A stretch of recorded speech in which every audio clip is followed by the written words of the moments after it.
তাহলে বলছে যদিও শ্রীকৃষ্ণ ছিলেন দেবকী এবং বসুদেবের পুত্র, কংসের অত্যাচারের ফলে বসুদেব শ্রীকৃষ্ণের জন্ম উৎসব আনন্দ উপভোগ করতে পারেননি, কিন্তু শ্রীকৃষ্ণের পালক পিতা নন্দ মহারাজ অত্যন্ত আনন্দের সঙ্গে শ্রীকৃষ্ণের জন্ম উৎসব পালন করেছিলেন।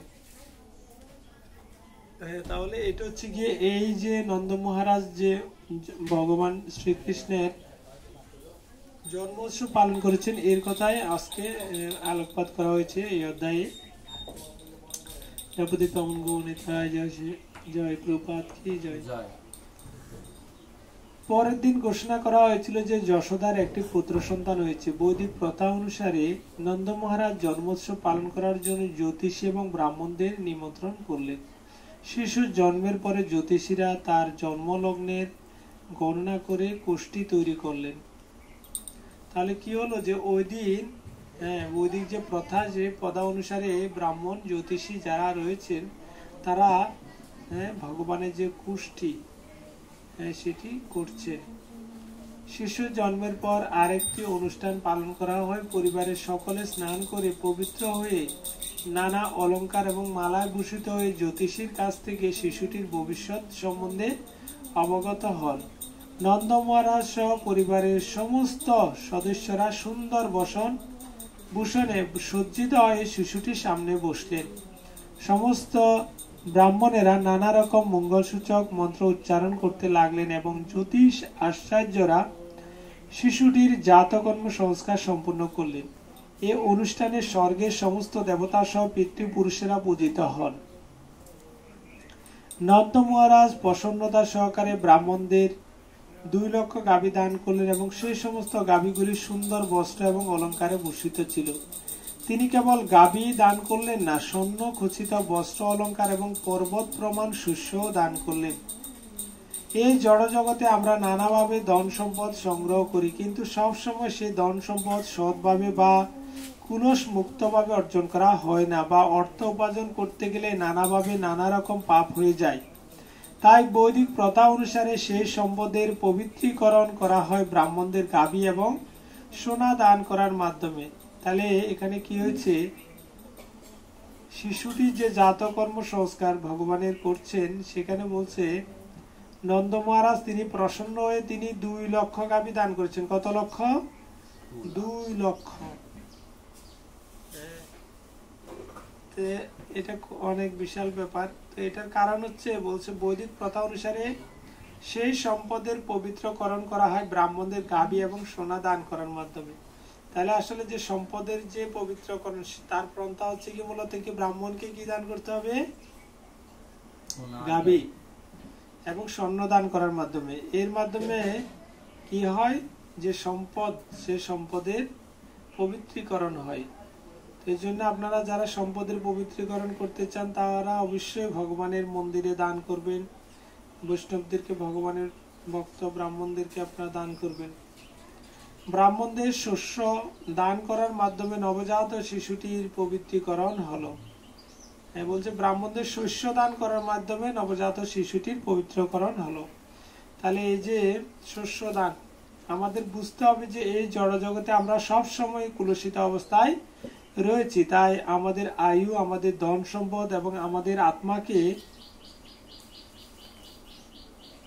পবিত্র করতে সচেষ্ট হতে হয়।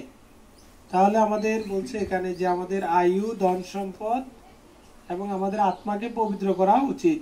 আর তার জন্য কি করা উচিত? আমাদের ভগবানের এবং সেবায় এবং ভগবানের ভক্তদের সেবায় দান করা উচিত। প্রতিদিন নিয়মিতভাবে স্নান করার মাধ্যমে শরীরের বাহ্য এবং অভ্যন্তরণ পরিষ্কার করার মাধ্যমে এবং 10 রকমের সংস্কার পালন করার মাধ্যমে নিজেকে পবিত্র করতে হয়। ধন সম্পদের শুদ্ধিকরণ হলো তপস্যা। তাহলে ধন সম্পদ কখন শুদ্ধি করা হয়? তখন যখন তপস্যা, পূজা এবং দানের মাধ্যমে। তাহলে কি প্রথম হচ্ছে তপস্যা, পূজা এবং দানের মাধ্যমে ধন সম্পদ শুদ্ধ হয়। বেদ অধ্যয়ন, আত্ম উপলব্ধি এবং পরমাত্মা চিন্তনের মাধ্যমে আত্মার পবিত্রীকরণ হয়। তাহলে বেদ অধ্যয়ন, আমরা যে শাস্ত্র অধ্যয়নের বিষয়টি আমাদের শিল প্রভুপাদ খুব গুরুত্ব দেন। বলছে তোমার আমরা মানে শিল প্রভুপাদকে যদি কেউ সন্তুষ্ট করতে চায়, শিল প্রভুপাদ বলছেন যে আমাকে কি করো, তোমরা গ্রন্থ প্রচার করো। তো প্রভুপাদ গ্রন্থ প্রচারে খুব খুশি হয়। আমাদের প্রত্যেকের কিছু না কিছু ভাবে আমাদের চেষ্টা করা উচিত গ্রন্থ প্রচারে, বিশেষ করে ভাগবত জয়ন্তীর সামনে। তাই বৈদিক শাস্ত্রে বলা হয়েছে যে জন্ম অনুসারে সকলেই শূদ্র, কিন্তু সংস্কারের মাধ্যমে মানুষ দ্বিজত্ব প্রাপ্ত হয়। তো এখানে বলছে আসলে জন্ম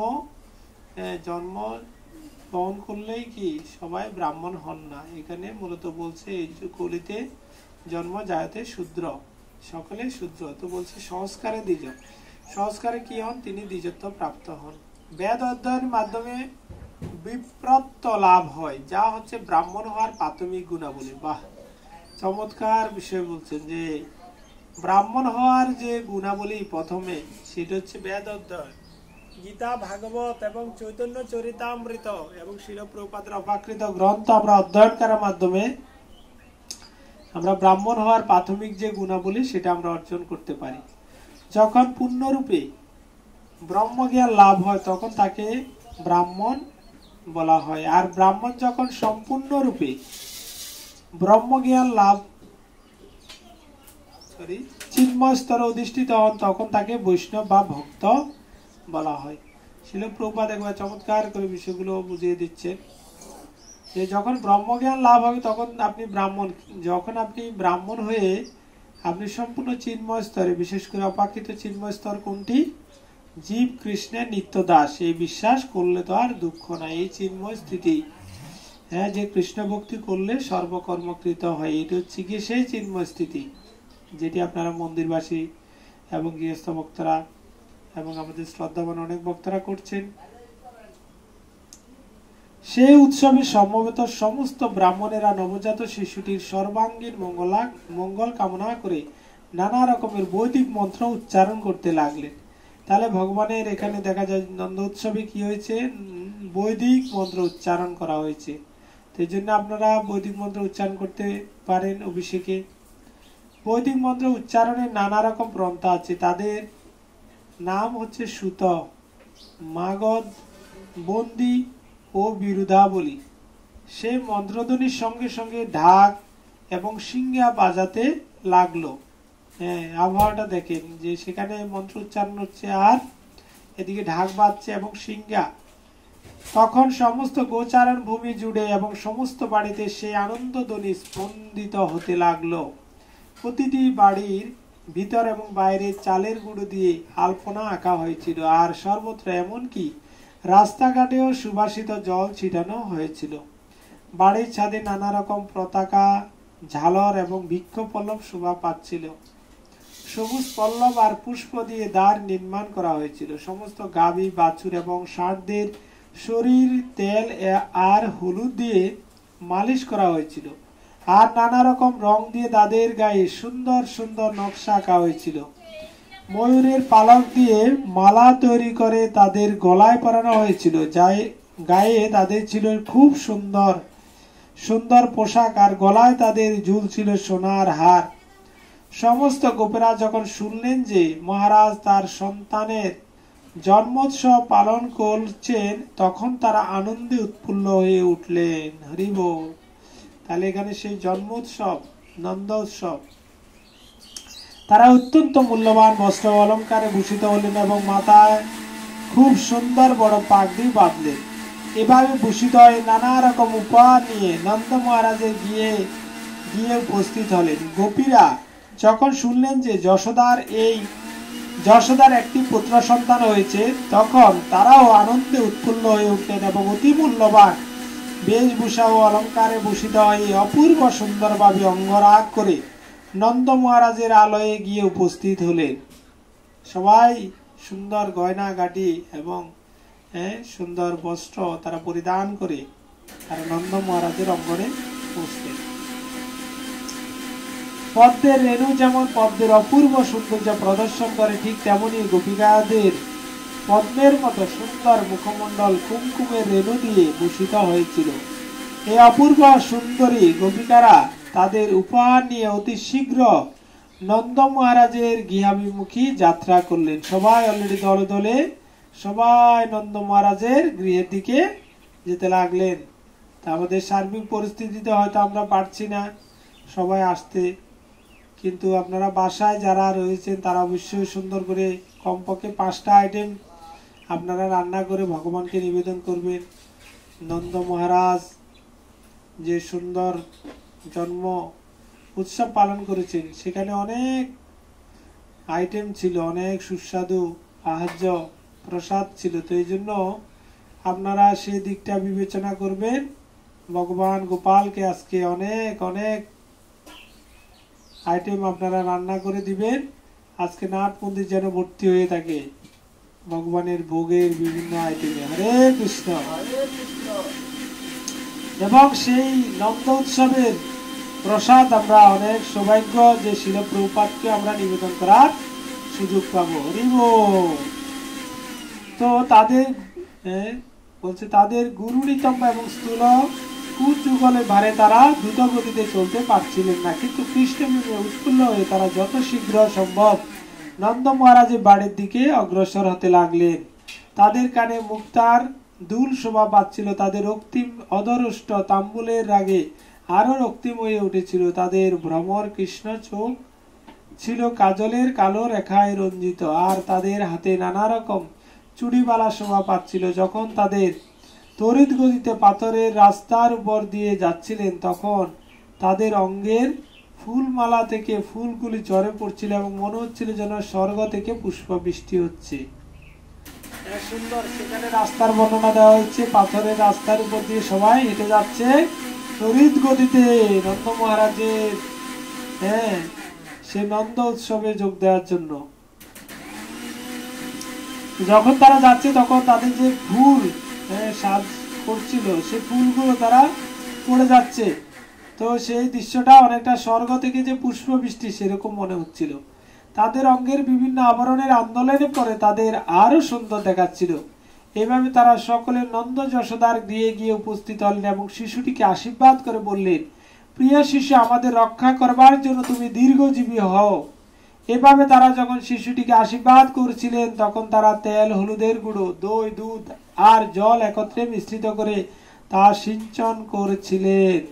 এবং কৃষ্ণের শরীরে তারা শুধু তা সিঞ্চন করলেন না, সেখানে উপস্থিত সকলের শরীরে তারা তা সিঞ্চন করতে শুরু করলেন।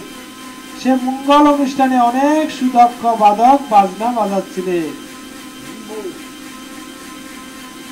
তাহলে দেখা যায় এখানে কি হলো যে সে অনুষ্ঠানে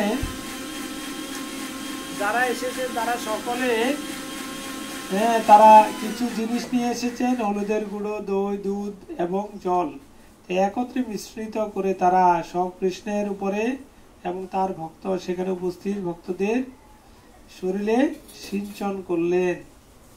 এবং যারা বাদ্যবাদক সুদক্ষ বাদক তারা অলরেডি মৃদঙ্গ, জুরি, কাঁসা, করতাল সেখানে ঢাক, দুন্দুবির কথা বলা হয়েছে বাজাতে লাগলেন। গোপেরা যখন গোপিকাদের এই লীলা দর্শন করলেন তখন তারা অত্যন্ত উৎফুল্ল হয়ে উঠলেন এবং তারাও দই, দুধ, ঘি এবং জল গোপিকাদের শরীরে ছুটতে লাগলেন। গোপেরাও সে একই কাজ করলো, গোপিকারা যেরকম করলো জল সিঞ্চন করতে লাগলে দিয়ে গোপেরাও তারাও এরকম জল সিঞ্চন করে এখন গোপীদের উপরে সে জল ছুটতে লাগলো। তারপর উভয় পক্ষ একে অপরের দিকে মাখন ছুটতে লাগলেন। গোপা এবং গোপিকাদের এই লীলা দর্শন করে নন্দ মহারাজ অত্যন্ত উৎফুল্ল হলেন। গোপ গোপিকারা এভাবে দেখা যায় মাখন ছোটাছুটি করছে, তা দেখে নন্দ মহারাজ খুব আনন্দিত হলেন। আর মুক্ত হস্তে তিনি উপস্থিত সকল সঙ্গীতজ্ঞ এবং বাদ্যকারদের দান করতে লাগলেন।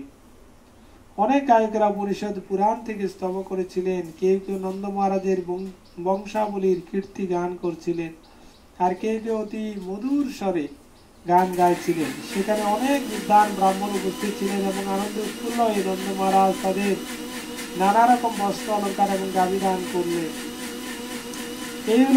এই উপলক্ষে এখানে আমরা দেখতে পাই যে কেবল গোদান, গো পালন করে বৃন্দাবনবাসীরা কত সমৃদ্ধিশালী ছিলেন। সমস্ত গোপেরা ছিলেন বৈশ্য এবং তাদের বৃত্তি ছিল কৃষি এবং গৌরক্ষা। তাদের বেশভূষা, অলঙ্কার এবং আচরণ থেকে বোঝা যায় যে যদিও তারা অনেক ছোট গ্রামে ছিলেন, কিন্তু তবুও জড়জাগতিক মাপকাঠিতেও তাদের জীবনযাত্রার মান কত উন্নত ছিল। তারা অত্যন্ত ঐশ্বর্যশালী ছিলেন। তাদের কাছে এত দুধ দই ছিল যে তারা একে অপরের গায়ে অপর্যাপ্ত মাত্রায় দই মাখন ছোড়াছুড়ি করছিলেন। হ্যাঁ দেখেন, মানে এখানে কি হলো যে মাখন ছোড়াছুড়ি করছেন, তো বলছে যে তাদের যে জীবনযাত্রা অনেক উন্নত। হ্যাঁ, তারা যে সুন্দর গয়নাগাটি পরে আসছে, তার মানে কি গরিব যারা তারা তো পারে না। কিন্তু এখন বর্তমান দেখা যায়, আমরা দেখতে পাচ্ছি যে স্বর্ণ না, এখন তো সেটাই ইমিটেশন হয়ে গেছে, নকল স্বর্ণ বের হয়ে গেছে। হ্যাঁ, কয়েকদিন পরে প্লাস্টিকের স্বর্ণ বের হবে। এবার আমরা দেখতে পাই যে আসলে সেখানে এত, আমরা এখন যে বর্তমান উন্নতির কথা বলছি, এখানে আসলে উন্নতি না, আসলে অবনতি হচ্ছে। উন্নতি যদি হতো তাহলে তো আমরা দেখি স্বর্ণ সেই 5000 বছর আগে তারা এরকম গায়ে পালন করে, গাভী পালন করে, তারা দুগ্ধ বিক্রি করে, মাখন বিক্রি করে তারা এত অর্থশালী, এত ঐশ্বর্যশালী ছিলেন যে তাদের কাছে মাখনটা একজন গায়ে যে ছোড়াছুড়ি করলো, সে দই মাখন, তাতে তাদের তেমন কিছু মনে হলো না। এখন আমরা যদি দই মাখন চিরাচুরি করতে যাই, তাহলে আমাদের কত টাকার প্রয়োজন, কত কেজি আমাদের মাখন লাগবে, দই লাগবে, কত আমাদের চিন্তা পড়ে যেতে হবে। তো সেখানে সেই চিন্তাটা ছিল না কেন, তারা এত সমৃদ্ধিশালী ছিল। সেই সবের বিনিময়ে তারা নানা রকমের মণিমাণিক্য, অলঙ্কার এবং মূল্যবান সাজ পোশাকে সুসজ্জিত ছিলেন। দেখেন, তারা বলছে এই যে কৃষিজাত দ্রব্য, তাদের ঐশ্বর্য ছিল দুধ, দই, মাখন এবং অন্যান্য সমস্ত দুগ্ধজাত দ্রব্য এবং কৃষিজাত দ্রব্য। দেখেন, এই যে কৃষিজাত দ্রব্য, তার বিনিময়ে তারা কি মণিমাণিক্য, অলঙ্কার এবং মূল্যবান সাজসজ্জা সজ্জিত ছিল। এখন আমরা এত কষ্ট করছি, কিন্তু আমরা মণিমাণিক্য, অলঙ্কার, মূল্যবান সাজসজ্জা করতে পারছি না। কেন? কারণ আমাদের আর এখন সেই গাভী পালন হচ্ছে না। কৃষিজাত যে দ্রব্য, সেগুলোর উপরে আমরা জোর দিচ্ছি না। এইভাবে আমরা দেখতে পাচ্ছি কত গুরুত্ব। এখন আমরা দেখা যায় কলকারখানার উপরে আমরা নির্ভর হচ্ছি। এদিকে খেতে পাচ্ছি না। সারাদিন পরিশ্রম করে, সে সকাল 9টা থেকে 8টা থেকে পরিশ্রম করে রাতে 10টা পর্যন্ত, তাও আমরা খেতে পাচ্ছি না। এভাবে শ্রীকৃষ্ণের পালক পিতা নন্দ মহারাজ সেখানে সমবেত সকলের মনোবাঞ্ছা পূর্ণ করতে লাগলেন। তিনি তাদের সাদরে অভ্যর্থনা করে কামনা অনুসারে তাদের মনোবাঞ্ছা পূর্ণ করতে লাগলেন। বিদ্বান ব্রাহ্মণেরা তাদের জীবন ধারার জন্য কেবল বৈশ্য এবং ক্ষত্রিয়দের উপর নির্ভর করতেন। জন্ম উৎসব, বিবাহ উৎসব আদি উৎসবে তারা দান গ্রহণ করতেন। নন্দ মহারাজ যখন এই মহোৎসব উপলক্ষে বিষ্ণুর আরাধনা করছিলেন এবং উপস্থিত সকলকে সন্তুষ্ট করবার চেষ্টা করছিলেন, তার একমাত্র বাসনা ছিল যে নবজাত কৃষ্ণ যেন সুখী হয়। নন্দ মহারাজের কোনো ধারণাই ছিল না যে এই শিশুটি হচ্ছেন বিষ্ণু, কিন্তু তিনি বিষ্ণুর কাছে তাকে রক্ষা করার জন্য প্রার্থনা করছিলেন। এখানে নন্দ মহারাজ তিনি কি করছেন, তিনি বলছে বিষ্ণুর আরাধনা করছেন। তা আমাদেরও যারা জন্ম উৎসব পালন করছেন ভক্তরা, বিশেষ করে হ্যাপি বার্থডে, তারা অবশ্যই সেদিন বিষ্ণু আরাধনা, বিশেষ করে ভগবানের এবং গৌরনীতায় সুন্দর করে আমরা কি করতে পারি, সেবা করতে পারি। সেখানে ভগবানের আরাধনা করার যে বিষয়টি, সেখানে আমরা দেখতে পাই নন্দ মহারাজ করেছেন। যদিও তিনি জানতেন না যে কৃষ্ণই তিনি স্বয়ং সেই আদি বিষ্ণু। বলরামের মাতা রোহিণী দেবী ছিলেন বসুদেবের সবচাইতে সৌভাগ্যবতী পত্নী। তিনি বসুদেবের থেকে দূরে ছিলেন, কিন্তু তবু শ্রীকৃষ্ণের জন্মোৎসব উপলক্ষে নন্দ মহারাজকে অভিনন্দন জানাবার জন্য অত্যন্ত সুন্দর সজ্জায় ভূষিত হলেন। ফুলের মালা, কণ্ঠহার এবং মণিমাণিক্য খচিত নানা রকম অলঙ্কারে ভূষিত হয়ে তিনি সেখানে উপস্থিত হলেন এবং তিনি ঘুরে ফিরে অতিথিদের তত্ত্বাবধান করতে লাগলেন। বৈদিক রীতি অনুসারে পতি যখন গৃহে থাকবেন না, তখন পত্নী অঙ্গরাগ করবেন না। কিন্তু যদিও রোহিণীর পতি বসুদেব সেখানে ছিলেন না, তবু শ্রীকৃষ্ণের জন্মোৎসব উপলক্ষে তিনি অঙ্গরাগ করেছিলেন। তাহলে আমরা দেখতে পাই যদি পতি না থাকে তাও কি করতে, রোহিণী মাতা কি করেছেন, ভগবানের যে অনুষ্ঠান, বিশেষ করে নন্দ উৎসব, সেখানে তিনি সুন্দর অলঙ্কারে সজ্জিত হয়ে তিনি অতিথিদের আপ্যায়নের বিষয়টি তিনি দেখভাল করছেন। শ্রীকৃষ্ণের জন্মোৎসবে জাঁকজমক দেখে সহজে বোঝা যেতে পারে বুঝতে পারা যায় যে তখন বৃন্দাবন সব সময় ঐশ্বর্যে পরিপূর্ণ ছিল। যেহেতু শ্রীকৃষ্ণ নন্দ মহারাজ এবং যশোদা মায়ের গৃহে অবতরণ করেছিলেন, তাই লক্ষ্মী দেবী বৃন্দাবনে সমস্ত ঐশ্বর্য প্রকাশ করতে বাধ্য হয়েছিলেন। এর থেকে বোঝা যায় যে বৃন্দাবন লক্ষ্মী দেবীর লীলাভূমিতে পরিণত হয়েছিল। হরি বল। তো জন্মোৎসবের পর নন্দ মহারাজ ঠিক করলেন কংসকে কর দেওয়ার জন্য মথুরায় যাবেন। তো আমরা অতটুকু যাব না। এখানে আমরা দেখছি যে বৃন্দাবনে লক্ষ্মী দেবীর লীলাভূমিতে পরিণত হলো। তো আমরাও দেখতে পাই ভগবানের যে জন্ম উৎসব যারা পালন করবেন, হ্যাঁ, এবং যারা ভগবান কৃষ্ণকে নিয়ে, ভগবান নারায়ণকে নিয়ে যারা আরাধনায় সবসময় অতিবাহিত করবেন, স্বয়ং লক্ষ্মী তাদেরকে কি করবেন, তাদের সেবা করে, কৃষ্ণ নারায়ণে তার সেবায় যে নিবেদনের যে প্রবৃত্তি সেটি তিনি অক্ষুণ্ণ রাখবেন। এইভাবে আমরা আসুন সকলে ভগবানের এই নন্দ উৎসব পালন করি, যাতে কি হয় আমাদের সমস্ত ভক্তরা ঐশ্বর্যশালী হন এবং সমস্ত ঐশ্বর্য ভগবানের সেবায় এবং ভক্তদের সেবায় যেন উৎসর্গ করে তাদের মানব জীবন যেন ধন্য করে। হরে কৃষ্ণ। জয় শ্রীল প্রভাত কি, অমল পুরাণ শ্রীমদ ভাগবত কি। তো সে এখানে আমাদের লীলা পুরুষোত্তম শ্রীকৃষ্ণ থেকে ভগবানের নন্দোৎসব। হরে কৃষ্ণ। তো আমাদের এখানে রয়েছেন আমাদের অনেক বলিষ্ঠ ভক্তরা, যাদের অনেক